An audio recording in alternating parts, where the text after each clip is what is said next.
Hello students, this is chapter 7, simple sentence, lecture 2, a continuation for the previous lecture, which is about the simple sentence, English grammar 4th year students, College of Education, Department of English. In this lecture, we'll talk about clause elements in terms of syntax. I mean, what are the syntactic functions of the elements of a clause? We can make use of the points mentioned in the book to identify which word or clause is subject, which word is object, complement, adverbials, adjectivals, verbals, and so on and so forth. Now, going down to the subject, if we want to syntactically define the subject, then we should know several things. First, what is the function, the grammatical function of the subject? And then, where is the position of the subject?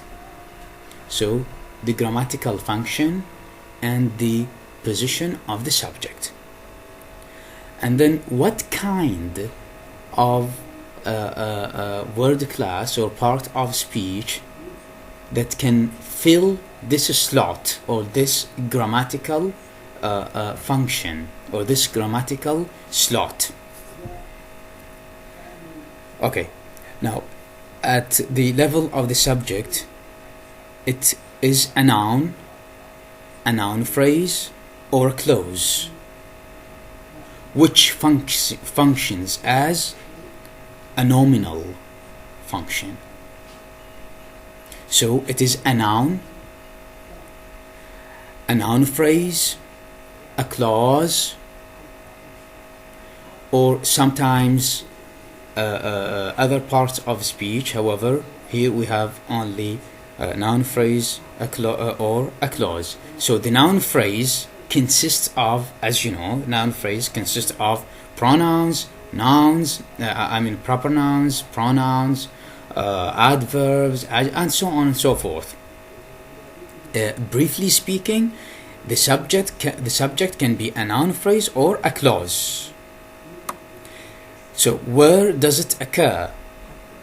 It occurs before the verb phrase in a declarative sentence, of course, or after the operator in the question.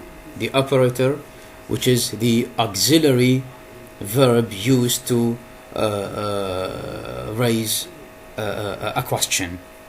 So its position is either before the verb in the declarative sentences and or after the operator or after the auxiliary verb in the question. Of course, subject is characterized with person and number concord or agreement. Person and number concord or agreement, which is when we deal with the third person singular, then the verb or the subject must be in concord with the verb. For example, she has a pen. So since she is the third person, then this pronoun must be in concord with the verb has or have. And the same matter with the with number. If we say she, then it is a pronoun referring to one person, one feminine person. For they, a pronoun referring to more than one person. Now, the second element of the clause, which is defined previously as the simple sentence, The second element is the object. Again, what is the object? The object is a noun phrase or a clause. The grammatical function of the subject is, I mean, the part of speech of the object is either a noun phrase or a clause. Now, what kind of function does this element, which is the object, convey? It has, or it conveys, a nominal function. A nominal function, the function which is related to a noun. So, where does it occur? It occurs after the subject and the verb phrase. Now, it follows the subject and the verb phrase. It follows the subject and the verb phrase. Now, if we have, for example, if we have the sentence, object is a clause element. Now, object here is the subject of the sentence. Is the verb of the sentence. An object and a clause element. A clause element is the complement of the sentence. So, what type of sentence which has an object? Again, it depends on the verb. It depends on the verb. Certain, as we have previously explained, certain sentences, or I should say certain verbs may take object, which is either direct, indirect, etc. Now, for example, Ali knows Ahmed. Now, Ali is the subject, which is a noun phrase. Knows is the verb phrase, which is know plus s of third person, and Ahmed is the object. Now, where is the object here? It follows the subject and the noun phrase. So, subject, noun, verb phrase. Subject, verb phrase, and then the object. In passive, when we turn the sentence into passive, it takes the position of the subject, but it is not the real subject. It is the grammatical subject or hypothetical subject. Why? Because because it is the object. It is affronted for certain stylistic reasons. Now, it is of two types. Of course, the object is of two types: either direct object or indirect object. Direct object, as we have explained previously, is the object upon which the action is taking place, while the indirect object is the object or the receiver or the beneficiary of the action. For example, I gave you a lesson. So what is it that is given? The lesson. So the direct action took place directly on the lesson, while you, which is the other object, is the receiver or the beneficiary of the lesson, and the indirect object. Now, a complement. The third element is a complement. Again, it is a noun phrase, an adjective or adjectival phrase, or a clause, again with a nominal function. For example, I am Basim. Now, this noun phrase, Basim, which is noun, proper noun, is a complement to the subject. Or adjective, Ali is certain. Now, this certain is adjective, again a complement to, and so on and so forth.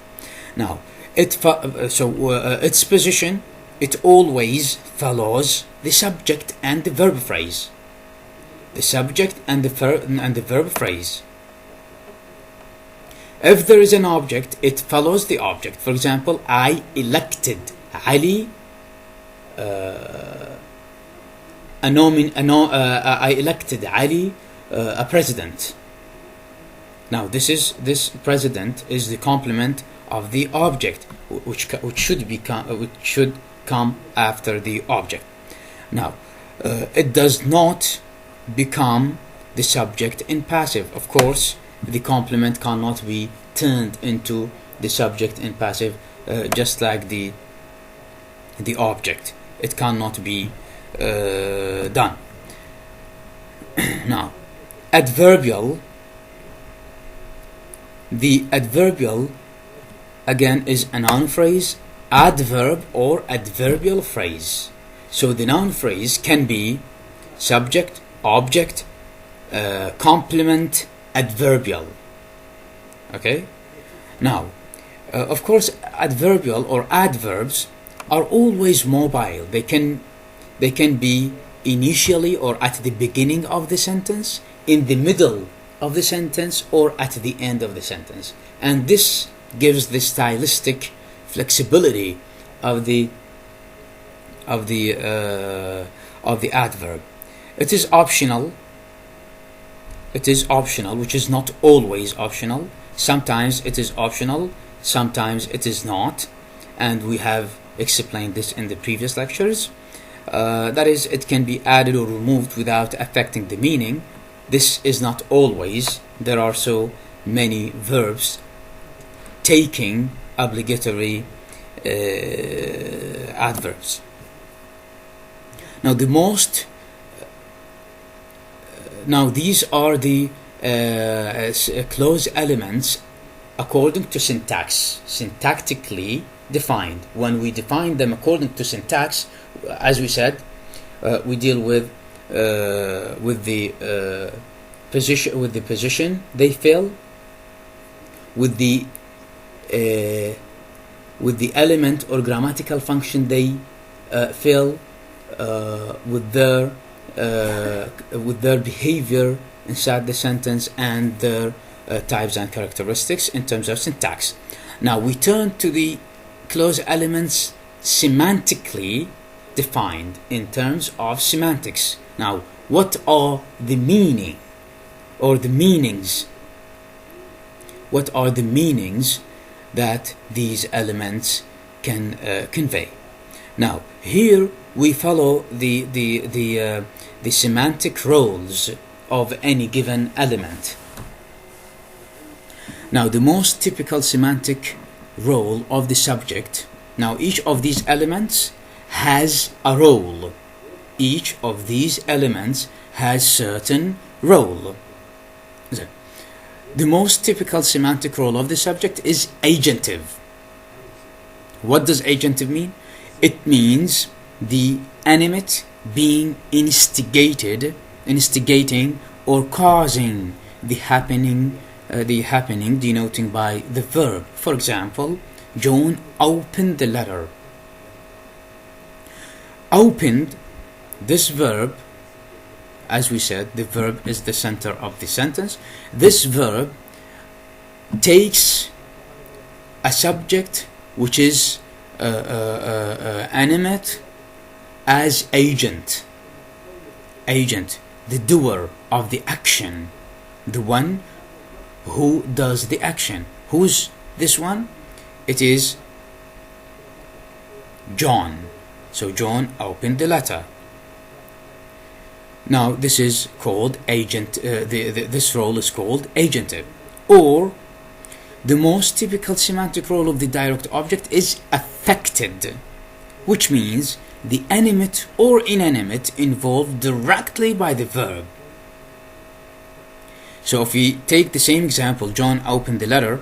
Now the letter here is the affected entity, and since it is affected in terms of semantics, then it is the object.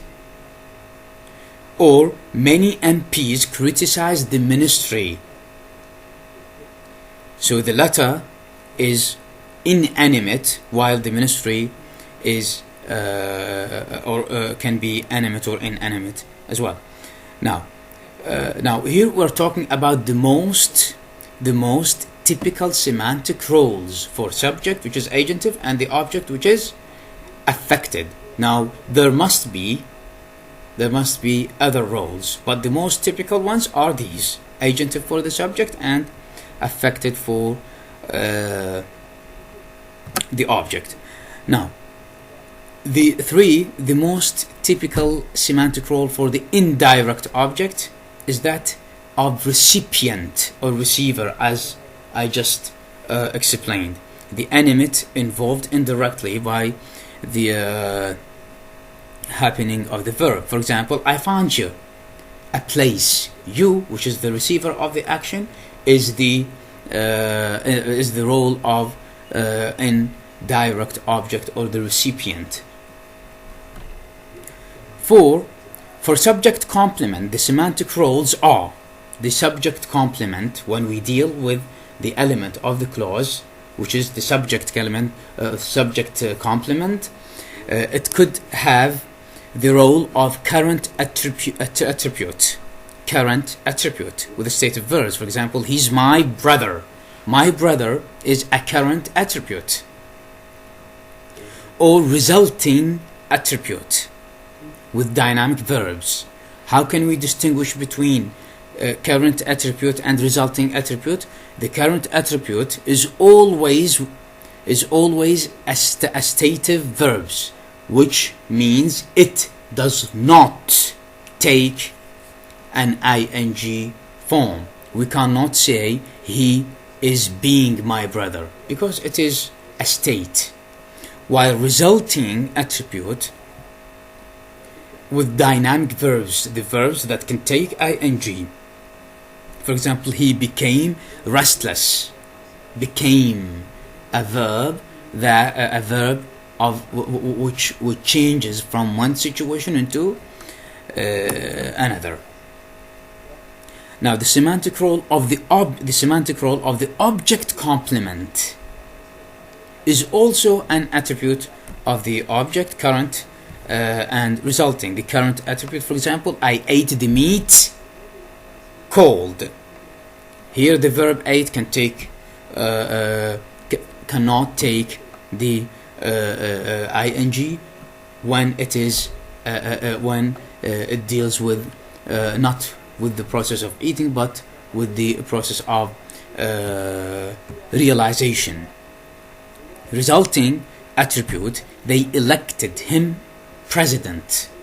Here there is a change of the state from one state into another. Now, how to differentiate between the current and resulting? The current means the reference between the subject and its complement is already found. The reference. It did not change from the beginning. It is a fact. While the resulting, as I have just said, the complement is newly added. It is a result of from an old state into a new one, or caused by the verb. The same way for the subject and its complement. Now that's all for the lesson for this lecture. All the exercises can be found in the workbook. I do recommend you to go to the lecture online, study it hard, go to the exercises in the workbook, try to solve them, and if there is any left out question, it will be discussed in the next